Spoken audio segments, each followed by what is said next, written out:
Hey, this is Sky. Welcome to my YouTube channel. I'm in the office, paying bills, taking care of business, mind, body, and soul. This is how we get through Saturday. Anybody out there want to get on my schedule for coaching and mentoring, go check out my website, skyazrael.com. Just got back from lunch, went to a local place that's become quite popular, lots of bikes in the parking lot. I went on a nice motorcycle ride this morning. I got motorcycles on my mind. Let's talk about bikes. I want to talk about Sportsters.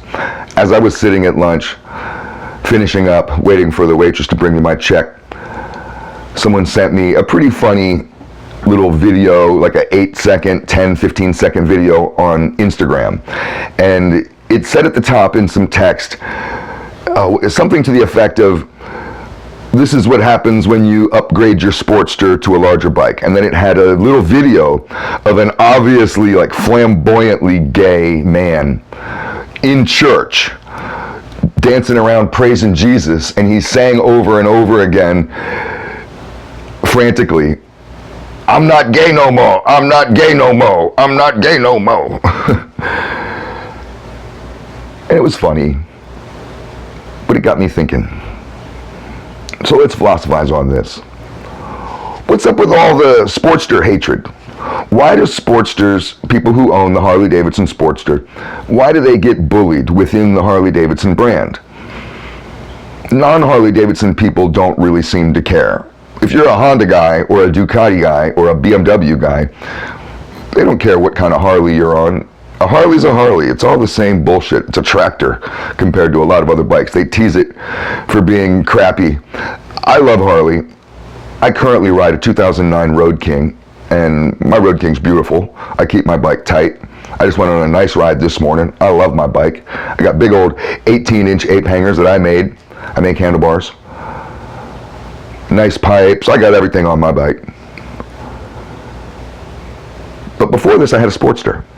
The Sportster I bought many years ago, I got it out of the Vance & Hines race team tent during bike week. I was walking by, it was right after my birthday, I had some money burning a hole in my pocket. My businesses, I had a couple businesses, motorcycle shop, retail store. I think back then we were still doing the music promotion, so I had cash to play with, the economy was good. And just impulsively, I bought this Sportster. The baddest Sportster.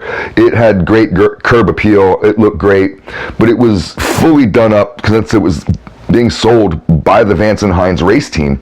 It was completely done up with all the Vance & Hines stuff. This was a fast, crazy bike. Street legal, but super fast. So I had to have it. I bought that bike, rode it off. I felt like I was the king of the world, the coolest bike I'd ever owned. And it really made me feel good. I was going through a little bit of a hard time in various ways emotionally. So that purchase really sparked my happiness. And I was riding down Main Street and somebody yelled out, "That's a girl's bike." Now I don't care. But I did think it was funny that even if you're on like the coolest Sportster in the world, the coolest one ever, people are still going to tease you. People are still going to make fun of you. And the specific criticism of it being a girl's bike is a common thing that you'll hear. Some people will ask, why don't you get a bigger bike? So that's kind of where I think the criticism is specifically, is not so much that it's a bike for women because of its styling. Like certain cars, you might say that's a chick's car. And why? Not because of its size, but because of its style. However, the Sportster, you can customize it in all kinds of ways, and I've customized countless Sportsters in my motorcycle shop. It's a great bike to customize. It's just the size.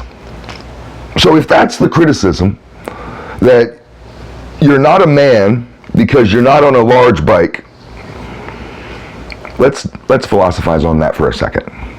Let's just pick that apart and dissect that criticism. Is that valid criticism? Now, I like small bikes. I like Triumphs. I have a Triumph tattooed right on my arm. Triumphs are little bikes. I've done a bunch of little Triumph choppers and bobbers. And when you hardtail a little Triumph out, make it a bobber, oh, that turns into a pretty small little bike. I love them. I'm 6'2". I love those bikes. If the biggest bike was supposed to be the most masculine, the most manly, and the smaller the bike, that was less manly, less masculine, more feminine, then wouldn't the biggest bikes be the most manly? So my Road King, I guess, would be more manly, more of a man's bike than the Sportster, according to you really hardcore Harley dudes. So if that's what we're talking about, then why wouldn't the Boss Hoss V8 bikes, have you seen those? Those ridiculous things, they've got V8 engines in them. Big, giant, fat tires. You turn the throttle, the whole bike is like, it just goes rah, rah. The engine just fucking moves to the side. The whole thing moves. Those bikes are ridiculous. They got like 7.5, 8 gallon gas tank on the top. They had a chick who got in an accident. She was riding one. That's a big bike for a chick. Big bike for any dude. And she fell off the bike, ripped the exhaust, somehow fell off the bike. The bike kept going and she fell off, and the bike kept going. It didn't tip over. The tires are so fat, it just kept going. Like a Ghost Rider. Wouldn't the V8 Boss Hoss be even more of a manly bike than any Harley, just by sheer size, according to the size rule, right? But those V8 bikes are goofy. Every time I've seen one, I just roll my eyes. It's not making you more of a man. It's ridiculous. It's silly. Why don't the Hells Angels or the Mongols, the most masculine, toxically masculine group within the biker community, the one percenters, why, if they wanted to be such dominant men, why wouldn't they all be on V8 Boss Hoss bikes, even larger? Big, giant bikes that are the size of 18-wheelers with huge, giant wheels, monster truck wheels. And, you know, I mean, they could just sit on top of them. You wouldn't even see the rider. The bike would be so big. Why wouldn't you wouldn't see like a group of Hells Angels with 20 or 30 of those things taking up the whole road, just crushing the concrete as they pound along? Why wouldn't that have evolved in the motorcycle industry? Size is the way that you express your manhood, right? The bigger the bike, the bigger the man. Or is there a cutoff point where the bike has to be a certain size, but then if it gets too big, then you're an idiot? If it's too big, you might as well put some truck nuts on the back and you're just some small dick little ego boy trying to show off for people because, you know, whatever, right? People get all judgmental.